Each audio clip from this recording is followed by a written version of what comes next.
वालेकुम, आप देख रहे हैं नाव में हूँ अली सर। और आज हम सबसे बात करेंगे जी सिविल एविएशन का जो रवैया है और आवाम को जिन मुश्किलात का सामना है। बहुत सारे लोग मुसलसल इस पर कमेंट करते नज़र आते हैं हमें और शिकायत करते नज़र आते हैं कि सिविल एविएशन वालों का किसी भी एयरपोर्ट पर चले जाएँ पाकिस्तान के रवैया किस हद तक सही है, किस तक गलत है और शिकायत वो क्या करते हैं। इस प्रोग्राम में हम बात करेंगे।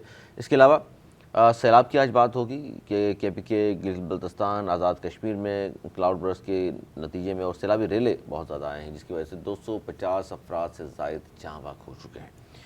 और साथ साथ मैं ये बताऊँ आपको KP हुकूमत का जो सरकारी हेलीकॉप्टर था वो भी क्रैश कर गया, गिर गया और 5 अफराद जिसमें जाँ बाक हुए हैं। इस पर भी हम बात करेंगे।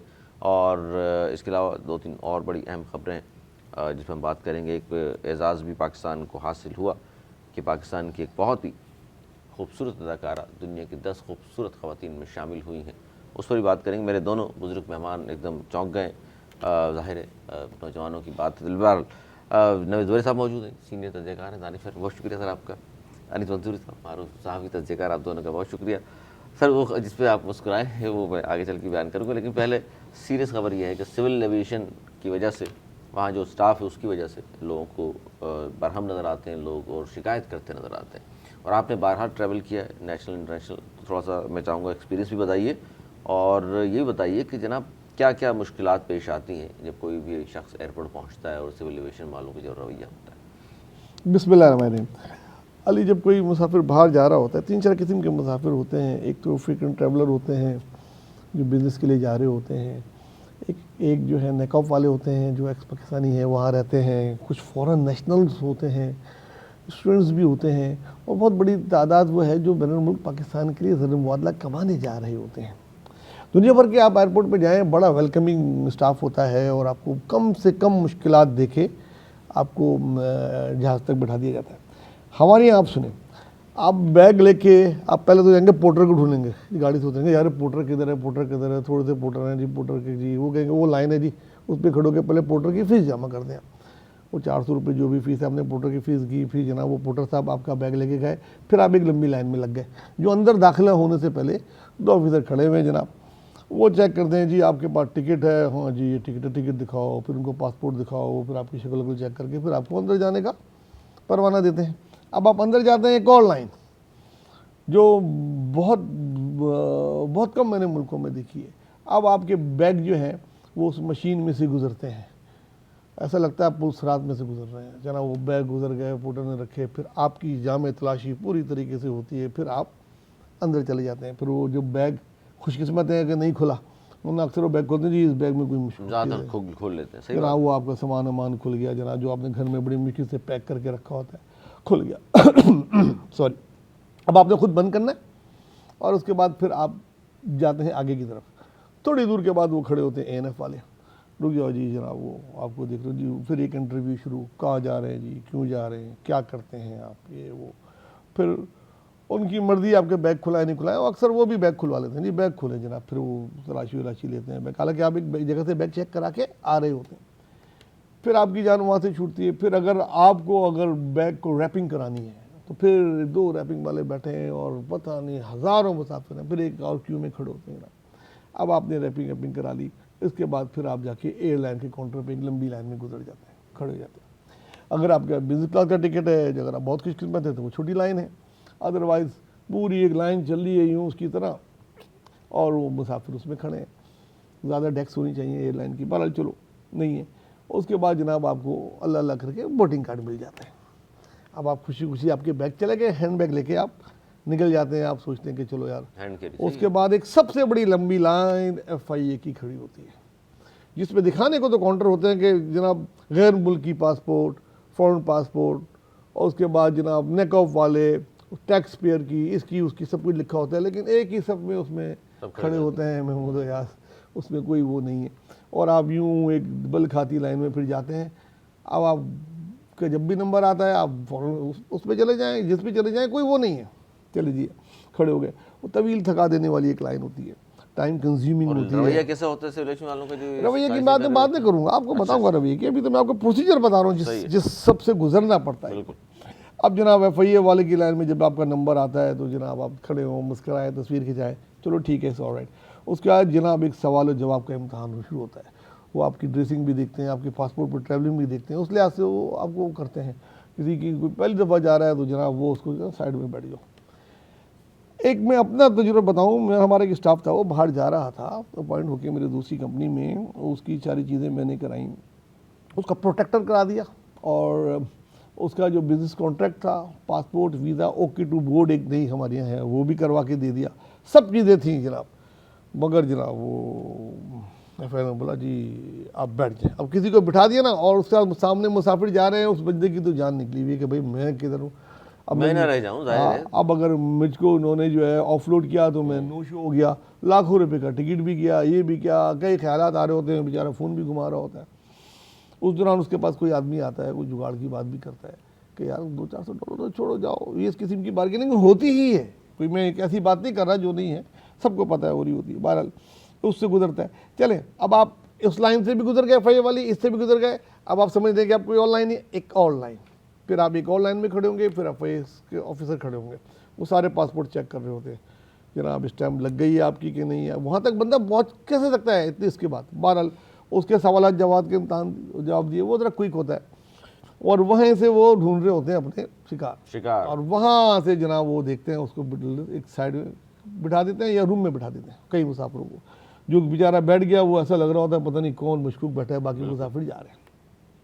चलें जी, उस लाइन से गुजर गए, आप समझ रहे हैं कि आप चले गए, अभी भी आप नहीं गए, अभी भी सिविलाइजेशन आने की मेहरबानी बहुत बाकी हैं। फिर आप जाएंगे, जो आपके हाथ में एक हैंडबैग रह जाएगा ना, फिर आप उसमें से गुजरेंगे जनाब। अपने आप कोट उतार दें, बेल्ट उतार दें, जूते उतार दें, वो बैग भी रखें। अच्छा। उसके बाद फिर आपकी जामे तलाशी होगी, बहुत ही वो, उसके बाद कोई भी चीज़ आपकी जेब में रहेगी, टी टी बजेगी, 2-2-3-3 दफ़ा गुजरेंगे आप, और फिर कहीं जाके आप वो क्लियर होंगे उस लाइन से। उसके बाद आप जाके कहीं बैठेंगे एयरलाइन के अब वो उधर फिर बोटिंग कार्ड चेक होगा, आप जहाँ से बैठेंगे। तो कितनी लाइनों से गुजरना पड़ता है, इसमें एक आध लाइन में से रह भी गई होगी हो सकता है। अब और उसके बाद जो रवैया है सिविल एविएशन वाला का, वो ऐसा है उनका कि आपके साथ कैसे आप पता नहीं कोई जुर्म करने जा रहे हैं या पता नहीं क्या करने जा रहे हैं, या तो उनको उनकी ट्रेनिंग या उनको बोला गया कि हर आदमी जो जा रहा है वो मशकूक है। हालांकि आपके मुल्क के लिए ज़र मुबादला कमाने जा रहे हैं मैक्सिमम लोग, वो लोग हैं जिसकी वजह से पाकिस्तान डिफ़ॉल्ट होने से बचा है। यार वो बाहर जाके पैसा लाते हैं, आपको कितना टैक्सेस एयरपोर्ट पे हैं, आपको पता है एक टिकट पे कितने टैक्सेस देके वो जा रहे होते हैं। उनको साथ तो वो सलूक होना चाहिए जो कोई VIP के साथ होता है। और सोने पे सुहागा जब हम देख रहे होते हैं, हम क्यू में खड़े हैं तो कोई एक VIP आते हैं या किसी के साथ कोई प्रोटोकॉल वाला आता है, वो सब चीज़ों को बाईपास करता है वो जब जा रहा होता है ना, तो अली मैं आपको बता नहीं सकता कि वो फिर क्या गुजरती है। और अगर किसी ने शोर कर दिया तो अक्सर आपने सोशल मीडिया पे देखा होगा कि कुटाई भी लगा देते हैं। अंदाजा करें आप, फैमिली मौजूद है, बच्चे मौजूद हैं, उनके सामने तस्लील अलग हो रही है और हाथापाई अलग हो रही है। हाथापाई अलग, और जिस तरीके से उनका सलूक है बात करने का, औरतों से, बच्चों के सामने और मर्दों से, मतलब इंतहाई कितने ही हमने देखे मज़ेदार शहरी वहाँ जलील होते हुए, तस्लील उनकी की जा रही होती है। अब इन चीज़ों से गुजरना करके भी ना, ये अब क्या कर रहे हैं, जब वो आप सोचें जब वो बाहर जाते हैं, आला काम को नोटिस भी लेना चाहिए। अनीस मंसूरी साहब क्या कहेंगे आप, आपका भी तजुर्बा रहा अंदर में जाने का, जो बात कर रहे हैं नवाज ज़ोहरी साहब, बहुत सारे लोग ये शिकायत करते नज़र आते हैं, आप बताइए। अली, सारा मसला ये है कि हमारे यहाँ नाम नहाद सिस्टम की बात की जाती है, लेकिन सिस्टम नाम की चीज़ सिर्फ़ और सिर्फ जो है वो किसी और जगह ही नज़र आती है। अच्छा, यहाँ पर आपके देखिए एक थका देने वाला अमल, आपका जो मामला रवानगी के वक्त से शुरू, यानी दरवाज़े के अंदर दाखिल होने से शुरू होता है। नवेद भाई एक और चीज़ भूल गए कि अगर आपको फैमिली अगर वहाँ पर छोड़ने के लिए आई है तो आपका स्टे टाइम जो है वो आपको गाड़ी ही नहीं जाने देते ना, ऊपर अगर रुक जाए तो आपको कहते हैं कि भाई बस आप निकलें, अगर नहीं आप ज़रा सी आपकी नज़र यहाँ गई तो आपकी गाड़ी गई। चलिए भाई आपको टोकन लगा दीजिए, आप ये कह दीजिए कि यार 5 मिनट, 10 मिनट, 15 मिनट, 20 मिनट का आपको हमने टाइम दिया। कोई एक चीज़ मेंशन होती है ना सर, इंटरनेशनल एक चीज़ मेंशन होती है कि आपको यहाँ गाड़ी पार्क करनी है तो आपको 2 पाउंड देने, $2 देने, $3 देने, $4 एक टाइम होता है कि आपको 20 मिनट के लिए इतने पैसे देने हैं। ठीक है, अगर आप वो काम कर लीजिए कि चार्ज कर दीजिए कि भाई और इतना स्पेस आपके पास होगा। बज़ा औक़ात ये होता है कि जो लोग छोड़ने के लिए आए होते हैं उन्हें कुछ ज़रा सा वक्त लग जाता है, कोई चीज़ मिस हो जाती है, कोई एक्स्ट्रा कुछ भी काम हो सकता है। अच्छा खैर, जब आप अंदर जाने के लिए रखें तो मुझे एक शख्स आज तक समझ में नहीं आया है कि जो आपके पास वहाँ खड़ा हुआ होता है और वो आपके सिर्फ टिकट और पासपोर्ट देखता है, वो क्या चीज़ चेक कर रहा होता है, मुझे आज तक चीज़ समझ में नहीं आई कि वो यूँ देखता है, हाँ ठीक है, अब मैं किसी का भी टिकट ले सकता हूँ, कोई भी पासपोर्ट ले सकता हूँ, कुछ भी ले सकता हूँ, उसको कुछ समझ में नहीं आता कि उसके पास कोई वेरिफिकेशन की कोई चीज़ हो कि वो किसी चीज़ को वेरीफाई कर सकता हो या नहीं कर सकता। और अब तो ये सिस्टम आ गया, मैं मोबाइल में दिखाता हूँ हाँ ये है, मैं किसी और की भी अगर दिखा रहा हूँ हाँ ये ठीक उनके है, दाम ठीक है। हाँ बस ठीक है, चलिए भाई चलिए आप बिला वजह की चीजें। और अगर आपको कोई छोड़ने गया हुआ है आप उसको स्वीप करें, हटो उधर से, ऐसे हटाते हैं उन लोगों को। तस्लीम नहीं की जानी वो चाहिए। खड़ी हुई वो लगाई हुई है जालियां, टैक्स पेयर आप उसमें से खड़े होके उनको देखो जेल की तरह कि वो जा रहा है टाटा, मतलब आप गेट, उसके गेट के पास तक नहीं जा सकते यार। अगर जा रहे हैं आपके पास गने हैं, आप खड़े हैं, वो अंदर थोड़ी घुस जाएगा कोई आदमी यार, कभी ऐसा। सारे टैक्स पेयर शहरी हैं, उनकी तस्लीम उन्हीं की वजह, उन्हीं के पैसों से तनख्वाह मिल रही है उनको। अच्छा अली, अब जब आप पहले फिर उसके बाद जब अंदर दाखिल होते हैं तो पहले आपको ज़ाहिर सामान चेक करने के लिए आप स्कैनर मशीन में डालते हैं। अब वो स्कैनर मशीन में जब हम सामान को अपने रखते हैं तो वो स्कैन करके अगर आपकी चीज़ कोई भी ऐसी होती है तो क्या चलिए भाई इसको खोल कर देखें, उसको देख लिया आपने, चलिए फिर अब पूरा सामान गिरा दिया, फिर उसको सेट करना बड़ी अच्छा मुश्किलों उसमें से। एक बड़ा तस्वीर हमें देखिए, जब आपका स्कैनर है कॉफ तो तो होती आपको है ज़ाहिर है आपको। चीज़ें बहुत हर चीज सारे नजर आ रही होती है। स्कैनर में अगर आपको शक हो जाता है तो आपको सही है ठीक है समझो। इसमें जो एक बड़ा अजियतनाक अमल है ना वो ये है कि बज़ा औक़ात ये ख़वातीन के बैग भी खोलते हैं। अच्छा कहने को तो ख़वातीन का बैग ख़वातीन ही खोलती है, लेकिन वो इस तरीके से बिखरती है कि वो आपको सारी चीज़ें बिखरी होती हैं, फिर वो फिर अक्सर ख़वातीन देखा का है एक मखसूस अपनी चीज़ें होती हैं। अब वो चलिए ठीक है, चलिए वहाँ से आप निकले। जब आपका एक सबसे बड़ा मसला ये होता है कि आप बोर्डिंग के लिए जा रहे होते हैं तो बोर्डिंग का सबसे बड़ा इशू आपके पास ये आता है कि अक्सर जो काउंटर जिसका होता है, जिस किसी के भी एयरलाइन का काउंटर है, एक तो सबसे बड़ा मसला ये होता है कि उसका काउंटर ही हमेशा से लेट खुलता है। हाँ, पता नहीं कहाँ गए होते हैं वो पता नहीं कहाँ गए हुए होते हैं। अच्छा आप यहाँ खड़े हो जाइए, अच्छा आप यहाँ आ जाइए, अच्छा कहते हैं कि आप 3 घंटे पहले आइएगा या 4 घंटे आप पहले आइएगा। अब 3 से 4 घंटे का जो वक्त होता है वो एक अजियतनाक, उससे पहले अगर आप चले गए उसके बाद भी वो 2 घंटे बाद आता है। ज़ाहिर आप वहाँ से आप आगे बढ़ेंगे तो फिर आप इमिग्रेशन की तरफ जाएंगे, फिर आप इमिग्रेशन की तरफ जाएंगे, फिर आप जो है वो ANF वालों की तरफ जाएंगे। अच्छा अब जब से इन्होंने एक ठेका प्राइवेट किया है और एक बड़े साहब को ठेका दिया है ये रैपिंग का, आपको तो पता होगा किस साहब को ठेका दिया हुआ है वो, जब वो बड़े साहब को ठेका दिया हुआ है रैपिंग का पूरे पाकिस्तान के वहाँ का, तो होता यह है कि अब ज़बरदस्ती वो जब आपके पास अगले वाले काउंटर पर जाकर जो लास्ट वाले में वहाँ पर जब आपके पास वो खुलवाता है तो वो कहता है कि यार इसकी रैपिंग ज़रूर कर लें, रैपिंग करवाएं इसकी। अब वो ज़बरदस्ती रैपिंग के लिए आपको भेजता है कि भाई इसकी रैपिंग करें, और अब वो रैपिंग के लिए एक लंबी कतार वहाँ पर मौजूद होती है। भाई रैपिंग नहीं करना चाहते ना करें, आपकी मर्ज़ी, अगर हमें चलिए आप पर ट्रस्ट है नहीं आप रैपिंग करवाएं लाजमी। अब वो रैपिंग करवाने के लिए आप वहाँ पर जाते हैं तो वहाँ पर एक लंबा आपको इंतज़ार करना पड़ेगा कि हाँ भाई बैठ जाए मुझे। चलिए भाई अब आप आ गए, ये सारा प्रोसेस ज़ाहिर है नवीद भाई ने बता दिया। असल सवाल ये है कि मैं जो ये बात देख रहा हूँ कि उसमें जो वहाँ पर स्टाफ मौजूद होता है FIA का, आप ये देखिए कि बहुत सारे लोगों को, हमारे बहुत सारे लोग ऐसे हैं कि जिनके नाम किसी का, ख़ासतौर पे हमारा तो क्योंकि सियासत और उससे मालूम बिजनेसमैन कम्युनिटी का, अक्सर लोगों के FIR और दीगर वजूहत की वजह उन्हें मालूम ही नहीं होता कि उनका नाम ब्लैक लिस्ट में है, स्टॉप लिस्ट में, स्टॉप लिस्ट या में है ECL में या ECL में। वहाँ पता चलता जाएगा। वहाँ जाकर मालूम होता है कि भाई आपका नाम किस चीज़ परवाज़ में नहीं कर शामिल है। अगर आप टिकट उसके नाम से बुक करवा रहे हैं तो टिकट वाले को भी भाई ज़ाहिर एक इन्फॉर्मेशन तो दे दें कि भाई अगर आपका नाम है नहीं है क्या वजह है। बज़ा औक़ात ये होता है कि किसी और नाम के शक में, अरे भाई उसी को एक मैसेज कर दें, वो जिसको वो एयरपोर्ट जाए क्यों पता चलेगा उसको, कितना उसको वो भी नुकसान घर होता में है मौजूद है, टिकट बुक उसको एक का। मैसेज क्यों नहीं आता कि यार आपका नाम डला हुआ है एक्सिट कंट्रोल लिस्ट में। अच्छा अब मैं इसी प्रोसेस की बात कर रहा हूँ। अच्छा अब इस सारे थका देने वाले प्रोसेस में आप चीज़ों को ज़रा जल्दी कर दीजिए, ज़रा सा प्रोसेस को ज़रा सा स्पीडली कर दीजिए। नहीं, इन्हें यही करना है कि काउंटर जो बने हुए हैं उसी काउंटर में उसको चलाना है, और वो काउंटर में जो खातून या जो मर्द कोई भी बैठा हुआ होता है उसका रवैया ऐसा होता है कि जैसे आप बोझ बने हुए हैं। अच्छा मैं तो क्योंकि अक्सर जो मैंने फ़्लाई किया वो रात के वक्त में फ़्लाइट इसलिए लेता है कि सुबह का वक्त हमें मिल जाता है काम के लिए। अगर आप वहाँ रात की फ़्लाइट लेते हैं तो आपको अक्सर स्टाफ जो है ना वो ऐसे मिलेगा कि जैसे वो बोझ बने हुए हैं, आप कार्ड खाने को दौड़ता है, वो बोझ बने हुए हैं आप उनके ऊपर, और वो कार्ड खाने वाला वाला नहीं नहीं है। होता है। पता नहीं तालीम भी क्या है क्या नहीं, लेकिन बहरहाल रवैया भी अच्छा नहीं है, अखलाकियात नाम को नहीं है, हमने नोट किया सर ये, और इसीलिए तमाम लोग जो है ना शिकायत करते नजर आते हैं। बहस व मुबाहिसा और वहाँ तस्लील जिस तरह लोगों की जा रही है, ह्यूमिलेट करते हैं जाने, जैसे पता नहीं क्या करने जा रहे हैं आप। ये मैंने जाने वालों को बताया, आने वालों के अलग मसाइल हैं। अब आप पाकिस्तान आ रहे हैं, आप जहाज़ से उतरे, जहाज़ से उतरते साथ ही आपको इमिग्रेशन में जाना होता है, दुनिया भर में जाना होता है। उससे पहले जनाब एक और लाइन है, वो आपसे देखते हैं, वो जहाज़ में एक पर्ची मिल जाती है कि जनाब ये भरें, जनाब आपको कोई बीमारी तो नहीं थी, ये नहीं थी, वो नहीं थी, और कहाँ रहेंगे, ये वो पर्ची जिसने भरी हुई है वो ठीक है, या जिसके साथ जिसकी कोई पर्ची है वो ठीक है, वरना बाकी लोगों को वहाँ खड़ा कर लेते हैं।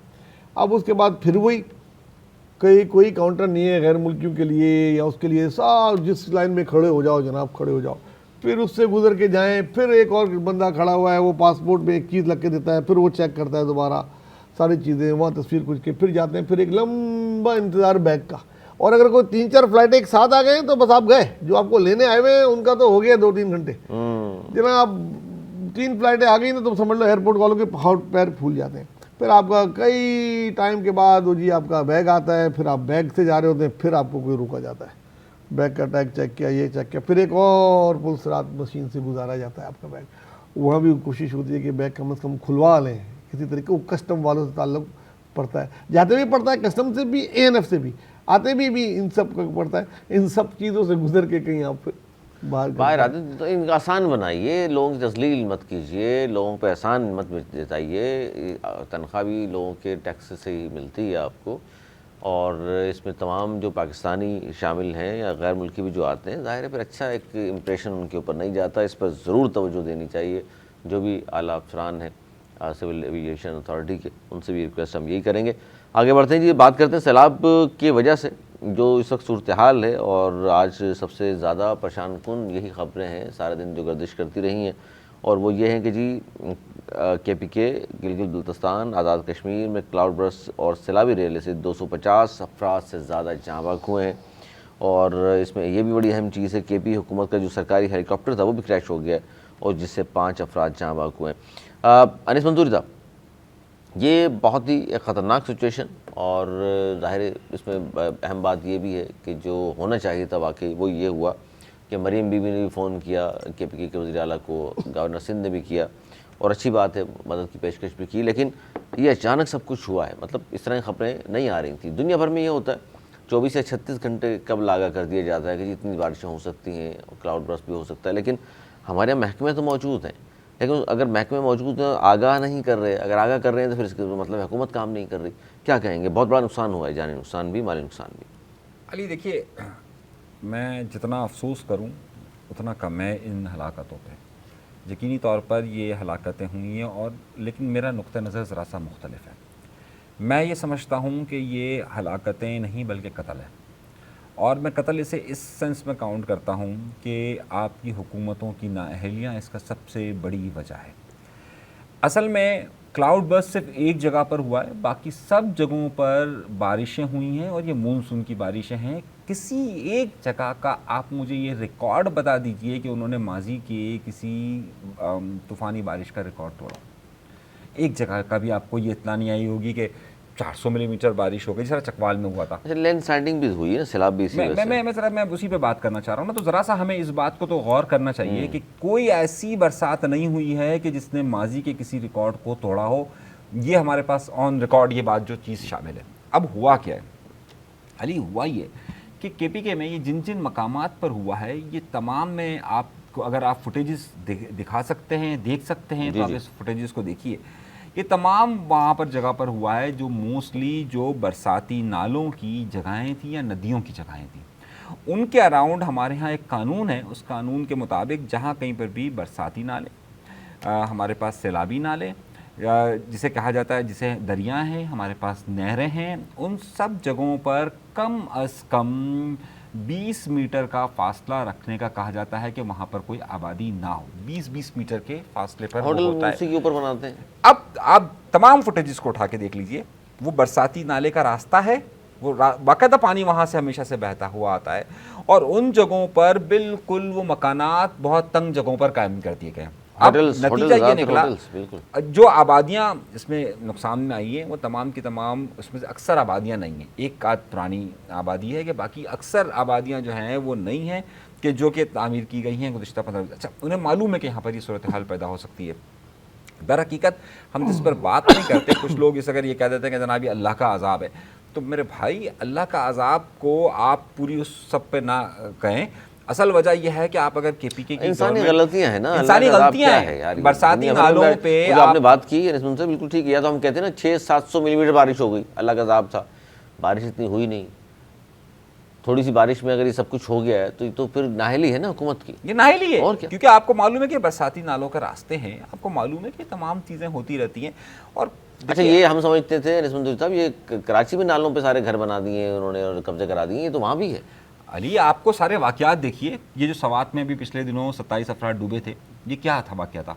दर हकीकत उन्होंने बिल्कुल वो जो बरसाती नदी थी, जो उस नदी पे ही इन्होंने वो बनाया हुआ था साथी रिजॉर्ट, और उस रिजॉर्ट में जो लोग वहाँ पर रह रहे आए थे रुकने के लिए, वो थोड़ा सा आगे गए उस पर। तो ये तो उसी जगह का वाक़या है ना। इसी तरीके से आप अगर गुज़िश्ता 4-5 साल के वाक़यात को देखिए, तो ये जो सवात के अंदर स्पेशली सवात, बुनेर, बालाकोट, इन गिलगित बल्तिस्तान, इन जगहों पर जो नुकसानात हुए हैं, आप ज़रा सा इनको करें तो आपको ये लगेगा कि ज़्यादातर ये सयाह हैं कि जो उधर आए हुए हैं, रुके हुए हैं, और उनके लिए अच्छा, ये इसमें ये मसला भी है कि KPK का जो सरकारी हेलीकॉप्टर था वो भी क्रैश कर गया, और 2 पायलट भी थे उसमें, 5 अफराद जहाँ बाक हुए उसमें भी। मैं अफसोसनाक खबर है, लेकिन मैं फिर वो कहूँगा हुआ ये, मैंने ज़रा सी इसमें डिटेल लेने की कोशिश की। आपको मालूम है कि जब सवात का वाक़या रूनुमा हुआ था तो हेलीकॉप्टर नहीं गया जी वहाँ, हेलीकॉप्टर नहीं गया था, तो इन्होंने जो है वो अब हर बार तो तजर्बा नहीं करते ना कि इस बार हमने नहीं गया तो भाई ऐसा ना हो कि लोग हमें कहें, और वो बरसात के वक्त, ऐन बरसात के वक्त जो है वो आपने तेज़ी हेलीकॉप्टर को वहाँ भेजा। देखिए ये आप जो है वो सिर्फ गया, वो कहते हैं जी हम हमदर्दी के तहत ही भेजा था हमने। मैं वही कह रहा हूँ ना, इन्होंने भेजा किस लिए था कि एक आप क्राइसिस से हम क्योंकि रिपोर्टर्स हैं तो हमें हमेशा ये कहा जाता है कि ज़ाहिर हम कभी भी जब रिपोर्टिंग करते हैं तो हमें देखा जाता है कि यार आप अपनी सेफ्टी को पहले देखें सबसे पहले, और उसके बाद फिर आप रिपोर्टिंग करें कि जनाब उन जगहों पर या उन मामलात में क्या हुआ है। हमने यहाँ पर कई तूफ़ान देखे हैं, कई सैलाब देखे, और हमें ख़ास तौर पर ये इंस्ट्रक्शन दी जाती थी कि जनाब आपको देखना है कि कैसा। इसी तरीके से हुकूमत होती है, हुकूमत को अगर सिर्फ नंबर ही बढ़ाने के लिए हेलीकॉप्टर अगर अपना भेजना है तो भाई आप उस वक्त क्यों भेज रहे हैं कि जब ज़ाहिर अक्सर जगहों पर जब इस तरह की कुदरती आफात होती हैं तो हमेशा ये कहा जाता है कि भाई ज़रा मौसम ठीक नहीं है, थोड़ी देर के बाद हम रेस्क्यू का करते हैं। कोई 5-10 मिनट, 15 मिनट, आधे घंटे, 1 घंटे का फ़र्क होता है। लेकिन ज़ाहिर है आप ये तो नहीं करते कि आप कहते हैं कि नहीं पिछली बार नहीं गए थे, लोग बारिश हो रही है और आप भेज दें।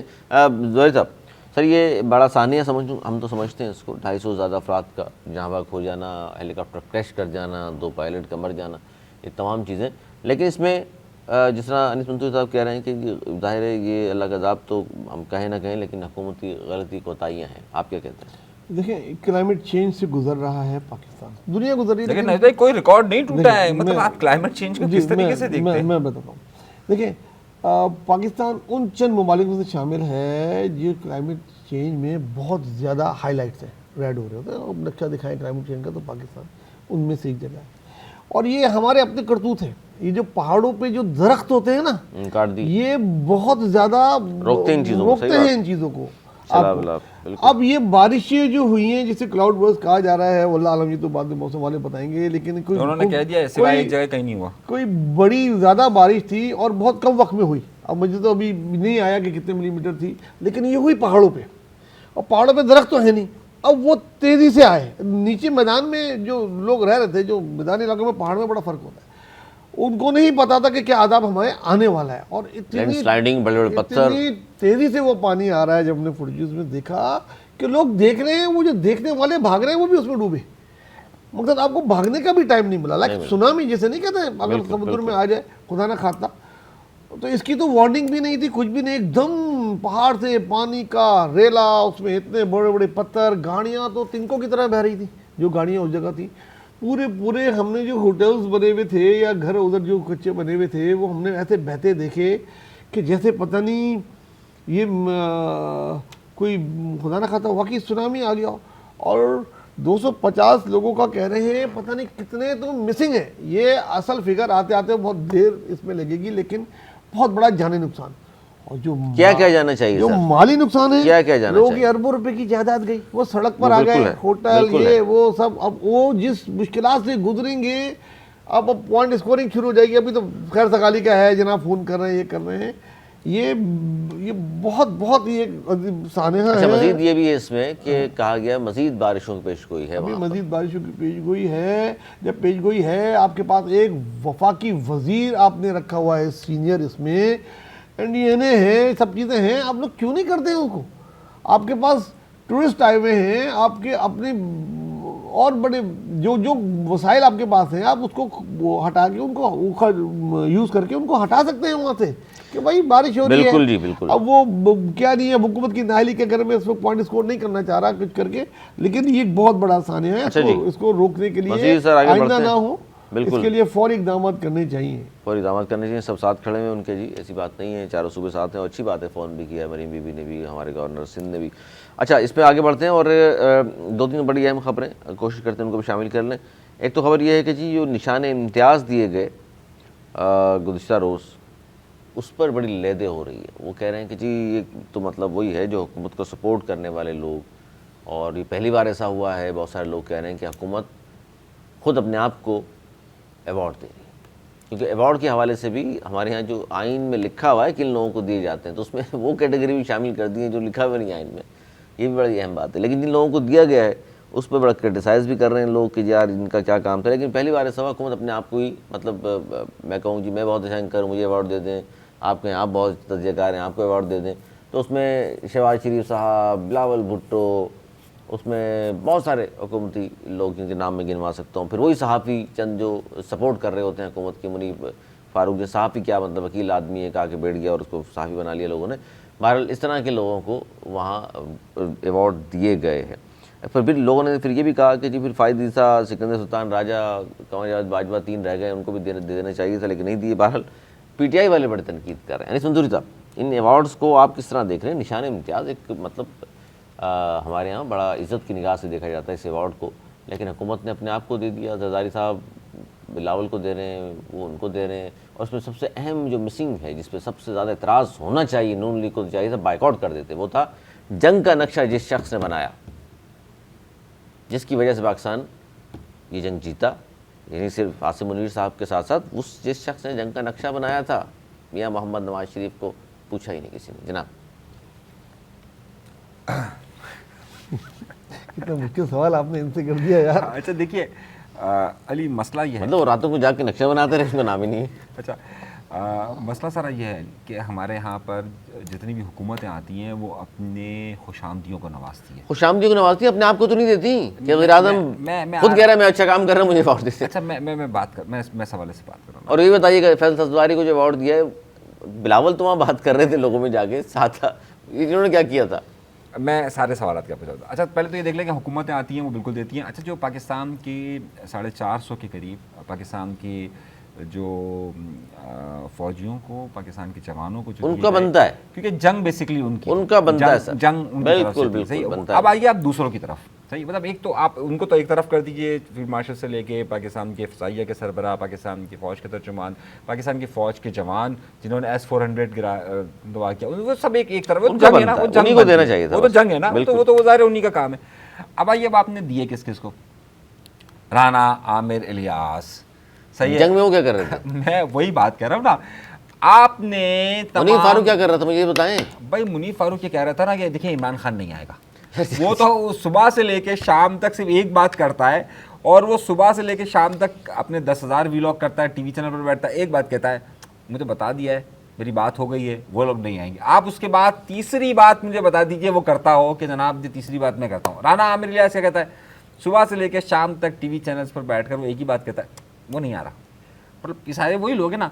जावेद चौधरी साहब क्या करते हैं, वो नहीं आएगा। देख मैं बात कह रहा हूँ। अच्छा अब होता यह है कि हर हुकूमत अपने ऐसे पसंदीदा सहाफ़ियों को या अपने पसंदीदा खुशामदियों को, इन्फ्लुएंसर्स को ये अवार्ड से नवाजती है। खान साहब ने भी यही किया था, सही है, अपने ही लोगों को नवाजना शुरू कर दिया था। अब वो अपनी अपनी बात है कि जनाब कौन किसको नवाजता है। अब आ गया ये तो दूसरा वाला मसला। अब आइए तीसरा मसला कि जनाब हुकूमतें जो है वो अपने आप को ही अवार्ड, साहब ने अपने आप को नहीं दिया, अपने आप को अच्छा अपने आप को ही अवार्ड देने लग जाती है क्या जी, मैंने शाबाश, मैंने कितना अच्छा काम किया, वो शाबाश, ये है असल बात। वो हमारे एक दोस्त हैं, वो हमारे एक दोस्त हैं, वो हमेशा कोई अच्छी बात करने के बाद आप अगर उनके बराबर में बैठे हो तो कांधा यूं कर देते, तो आप फौरन समझ गए, जबरदस्त यार, वो हमेशा कांधा अपना यूं कर देते हैं, जान गए होंगे ना, समझ गए ना, भाई जानते हो उन साहब को, तो वो फौरन कांधा आगे यूं करते थे, बोलते हाँ भाई शाबाश, आप उनको अच्छा तारक को भी दिया। मैं आ रहा हूँ ना, अभी तो मैं आ रहा हूँ ना, तो अब वो शाबाश देने के लिए होता है। अच्छा अब आइए आपके भाई जनाब फजल सब्ज़वारी साहब को दे दिया गया। देखिए उन सब लोगों क्या को किया दिया फैसल गया। वारी, बता तो दें ताकि लोगों को पता चले और कि यार कितना बड़ा आदमी है फैसल वारी, पीछे क्या खड़े कारनामा रहना, अंजाम दिया, बिलावल माशाल्लाह भुट्टो बेहतरीन। दारी के पीछे खड़े रहना, फाइलें उठा के लेके जाना। आप तमाम जगहों पर देखिए, अगर किसी ने अगर फाइल उठाई हुई है ना पूरी मीटिंग्स में, तो वो वही साहब थे।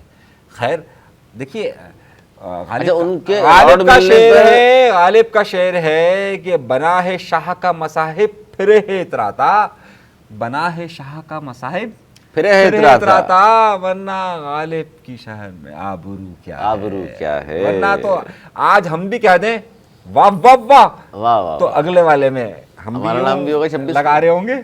अच्छा, वो फिर वाकफा ने हाल ये कहते हैं कि जनाब वो जब अवार्ड मिल गया उनको, बताया गया कि क्या उम्दा कारकर्दगी, मतलब इतनी कारकर्दगी बता दी उनकी, बिलावल तो वहाँ कुछ कर ही नहीं रहे थे। वो कह रहे हैं इस कारकर्दगी को देखते हुए अगला गवर्नर सिंध इनको होना चाहिए, बड़े मुदब्बिर आदमी हैं। मैं कहूँ आप भी जरा सब करें, मुझे पूरी तफसील बतानी है। यार गवर्नर की तो इतनी लंबी लाइन बनी हुई है ना, पता नहीं किस किस ने शेरवानियां बनाई हुई है, और हर शख्स एक गवर्नर में भी हम आते हैं, एक अवार्ड लेने के बाद जो है ना वो ये सोचता है कि जनाब अब मेरी बारी है, अब मेरी बारी है। मैं तो कभी कभार नवेद भाई की वास्कट से परेशान हो जाता हूँ। आप नहीं समझते कि ये इस तरह के अवार्ड अपने अपने लोगों को नवाजने, अपने आप को अवार्ड देना, मतलब निशान इम्तियाज़ एक इंतहाई क्रेडिबल है, उसको इस तरह। बहरहाल आप बताएं नवेद भाई साहब। अनीस भाई ने तो तफसील से बता दिया नहीं, है आपकी कि मैं बात क्या अलग है। बताऊं। देखिए, इस तरीके से निशान इम्तियाज़ की अहमियत बहुत कम हो गई, मैं तो ये बोलूँगा ना। अब हर किसी को अगर दे देंगे तो पहले देखो हकीम सईद साहब, अब्दुल सत्तार एदी साहब, मतलब उन शख्सियात को देखिए जिसने जो कुछ उन, अब आप हर किसी को दे रहे हैं। फौजियों का मैं डिस्कस नहीं करूँगा, वहाँ फौज से होकर आया होगा, उनका तो बनता ही है, सहाफियों का उन्हीं को अगर- देते हाँ, सिर्फ, ठीक बाकियों है। को फजूल किया। सहाफियों जायज का नहीं। तो सहाफियों की तंजीमों से लेने चाहिए नाम, शूज एंड पिक। हालांकि आपने बिलावल में बात नहीं की, ठीक है, और उस पूरी कमेटी को ही दे दिया जो पाकिस्तान का मुकदमा लड़ने वहाँ गई थी। आप वो जो पेश किया बहुत अच्छा पेश किया, ठीक है, उनका अरे अवार्ड। भाई नक्शा जिसने बनाया था क्यों नहीं बात कर रहे। अब वो उसके लिए कोई और अवार्ड होने चाहिए थे। निशान इम्तियाज को अगर आप इस तरीके से बांटने लग जाएंगे, हर किसी को दे रहे हैं, तो ये तो बड़ा फिर इसकी अहमियत ख़त्म हो जाएगी जो कभी बड़ी होती थी कि भाई ये निशान इम्तियाज़ है, जनाब ये आए, ये निशान इम्तियाज़ बैठे हुए। तो वो अगर इस तरह करेंगे तो मैं तो कहूँगा कि वो हो जाएगी। अब कोई और नाम रख लो यार, पॉलिटिकल कोई उसका अवार्ड दे दिया करो, जिस तरह इमरान खान ने भी दिया था कि बेहतरीन वुज़रा का एक अवार्ड था। हालांकि उसको भी मुराद सईद को दे दिया था, उनके 50 वुज़रा में सबसे बेहतरीन उनको वो लगा, वो भी मुतनाज़ा था। देखिए इसको चुनने के लिए एक कमेटी होनी चाहिए जो कमेटी है तो वो क्या कर रही है यार। कमेटी एहसन इकबाल की क़यादत में पूरी कमेटी मैं काम आम कर तौर रही पे है। नाम लेने से गुजराता हूँ, क्या वो कमेटी को सहाफ़ियों पे मुनीब मिला था खाली यार, मतलब और बहुत सारे सहाफ़ी हैं जो बहुत मुश्किल वक्त में मुश्किल काम कर रहे हैं। आप सुबह से लेकर रात तक ये नहीं कहते ना वो नहीं आएगा, वो कर रहे हैं, वो नहीं आएगा, आप कह दे। अब तो ये बहरहाल ये इस तरीके से करके निशान इम्तियाज़ की अहमियत को कम किया। बिलावल भुट्टो को भी दिया, खैर वो तो सही थी। देखिए मैं किसी का नाम लिए बगैर बात कर रहा हूँ, उनको क्यों अगर नहीं देना नाम तो ले और रहे? दे दें। नाम तो आप आगे दें। सामने। आप अगर फैसल सब्ज़ारी को दे रहे हैं तो फिर बिलावल का तो उससे बहुत बड़ा है, उतने तो जाके मुकदमा सब जगह पेश किए हैं आपको उसके। लेकिन ये उसके लिए ये अवार्ड नहीं होना चाहिए। उनको ज़िंदगी में बहुत अवार्ड मिलने का ज़िंदगी उनकी रही, उनके ख़ानदान में अवार्ड कमी नहीं, लेकिन नीचे जो अवार्ड जिस तरीके से दिए गए हैं ना खुश आमदियों को, मैं समझता हालांकि हूँ सिंध के 2-3 वुज़रा हैं जिनको इसमें लाजमी होना चाहिए था, उन्होंने बहुत खदमत की, ख़ासतौर पर जंग के दौरान। पहले इतना मुतनाज़ा हो गया। बहरहाल ये इसके लिए कोई और अवार्ड किया जाए अगर आइंदा कभी किसी को देने हैं। और मैंने कहा तो शायद अगली जो रह गए तो मार्च के भी अनाउंस कर दिए, फला जो रह गए जी मार्च में इनको भी तो दिया बहुत सारे जाएगा। लोगों ने इतराज़ कर दिया ना कि हम सुबह से शाम तक आपका मतलब नाम और आप फिर कुछ हमारे लिए नहीं, ये तो अच्छी बात नहीं। उन्होंने कहा नहीं अगले साल आपका भी है। ड्यूटी जारी रखें, अगले साल आपका नाम सिंध है। का एक वजीर तो आ रहा है उससे, हमने उसको कहा है, उससे कहा हाँ। अच्छा आप भी आ रहे हैं, ठीक है। नहीं सिंध का एक वजीर, सिंध का मतलब उसको बता दिया कि आप भी हैं, बेफिक्र रहें। हाँ, अगले 23 मार्च को आपको सिंध का एक वजीर मिल रहा है। ऐसे मुझे इतराज़ 2 बंदों पे था, सिर्फ एक नवाज शरीफ को नहीं दिया और दूसरा गवर्नर कामरान रसूल साहब। इतना काम उस शख्स ने किया है अकेले, इससे पहले तारीख़ में पाकिस्तान की किसी गवर्नर ने नहीं किया। अच्छा गवर्नर साहब के डांस पे भी बात कर लेते हैं जी, क्योंकि बहुत सारे लोग कह रहे हैं यार ये स्टेप और मतलब सीखा हुआ लग रहा है, लेकिन बार सीखे हुए नहीं है। खुशी में का शख्स ने धमाल अपनी तरफ से डालने की कोशिश की, वो कह रहे प्राइड हैं ऑफ परफॉर्मेंस दे दिया था उनको। दे देना चाहिए। देना चाहिए, मेरी तरफ से तो बनता है। डांस के प्राइड ऊपर ऑफ परफॉर्मेंस जो है क्या वो परफॉर्मेंस किस है शोबे उनकी में जनाब। डांस के ऊपर बात कर रहे हैं। डांस हर शोबे में है। वो आपने देखा ना, भाई आ रहा है आपको चाहिए कराची, वो हर कोई नहीं कर सकता। अच्छा, जैसे- डांस पे उन्होंने कहा कि मैं तो जनाब डांस करूंगा। पाकिस्तान ने जंग जीती है, फील्ड मार्शल आसिम मुनीर साहब ने भारत को इस तरह शिकस्त दी है, और जाहिर है उसने फिर गड़बड़ तो करना था ना, तो वो कह रहे हैं इसलिए मैंने डांस किया। जनाब अनीस मंसूरी साहब, डांस तो देखा ना आपने, अवामी का डांस तो बनता है। देखिए मामला सारा यह है और ये भी कहा उन्होंने एक प्रेस कॉन्फ्रेंस में, खासतौर पर नाम लेकर उन्होंने कहा बानी मुत्तहदा का, कि उनका मुझ पर कोई एहसान नहीं है, ना उनकी वजह से मुझे शोहरत मिली है, मुझे तो लोगों ने अवामी गवर्नर का खिताब दिया है और मुझे उनका नाम चाहिए भी नहीं। जनाब देखिए बानी मुत्तहदा का अगर उन पर सबसे बड़ा एहसान है, अगर बानी मुत्तहदा को अगर ये सब पाबंदियाँ ना होती तो नामुमकिन सी बात है कि ये गवर्नर होते, और इनको इसीलिए गवर्नर रखा गया कि वो नहीं है, तो जाहिर है, और जब तक वो ज़िंदा है, सही है बानी मुत्तहदा, तब तक इनकी को चांस है सारा जो कुछ भी करना है करते रहें करते रहें करते रहें करते रहें, क्योंकि ज़ाहिर है कुछ लोग मोहब्बत में रोटी कमाते हैं, कुछ लोग मुखालफत में रोटी कमाते हैं, तो ज़ाहिर है हर एक का हक है रोटी कमाने का, तो खाने का तो खाने दी। कराची में वैसे कोई लफ्ज़ इस्तेमाल करे, चाहे उर्दू बोलने वाला हो, किसी और कौम का रहने वाला यहाँ का हो, और ये कहे कि जी भाई आ रहा है, तो क्या मतलब लिया जाता है? वो तो इसी से मतलब समझा रहे हैं, कह रहे हैं भाई का मतलब थोड़ी है कि वो आ रहे हैं, भाई का मतलब फारूक भाई भी हो सकते हैं, फारूक भाई सॉफ्टवेयर अपडेट होने के बाद अमीरुल हक भी हो सकते हैं भाई, यार मतलब कराची में। अच्छा ये देखना किससे समझा रहे पड़ेगा, हो? देखिए सॉफ्टवेयर कहाँ से अपडेट होगा, देखिए इनको तो ये वायरल होने का शौक अच्छा, है। एक और मुतनाज़ा बयान उन्होंने दिया, और वो जो असल वोटिंग मामला तो वही, असल मामला कि वही वो है। डाल दिया और वो निकला तो बाकी नहीं, ये सारे जो मतलब ये कि बात करने की है। जो बाकी गवर्नर साहब इतने अच्छे मतलब काम कर रहे हैं, आप इस तरह की बातें बीच में कर देते हैं, फिर सारे मुतनाज़ा सी बात हो जाती है। बाकी आवाम की फलाह बहबूद के जितने आपने काम किए, वो माशाल्लाह दोनों भी तारीफ़ कर रहे हैं आपकी, नहीं?